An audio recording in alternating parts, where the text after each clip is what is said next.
E kore e riro noi ho te taha auaha o ho he pawaito i kā rāhui, huri noi te motu.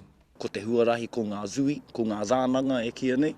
Ko ngā zānanga, engari ka heke haere te nui o tēnei mate, a kene pia ka āhei te tūtaki a kanohi i mua i te whakāturanga ki te ao.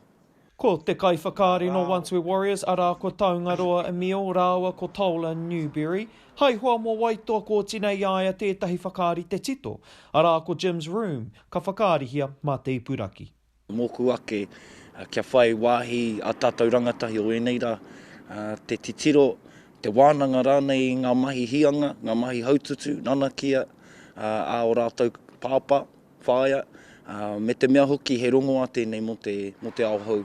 I tēnei wā e roko ana o te aroa whānui i te pōraruraru i te kumukumu. A tērā e māharaharatia ana ka pātū te raru nei ki te taha hinekaro.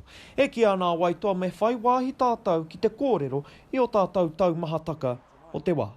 Ka nui nei a tātou rangatahi e raru ana a hinengaro, a wairua rānei. Nō reira, kei te kite atu au ko tōku reanga no te tahi kua kitea tērā mate nui. Nō reira, ko Jim's Room tērā whakaara ake i runga anō i te hiehie kia tautoko tia te āhua o te whakatipu i ngā rangatahi. Kia tūtika mai te ao nei, he ao rereke, engari kia tū Māori tonu. Ko toi Aotearoa te kautaunaki, e ki ana waitoa ara o hona wero i takoto huapai ki te aroaro tou o tēnei whakaari.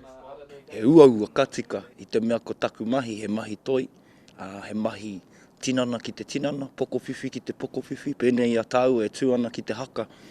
Nō reira he ua tērā te noho tahi ki te tangata ākanohi me te wānanga a hinengaro. Engari i roto i tēnei āhua o te wā, te tāia te aha.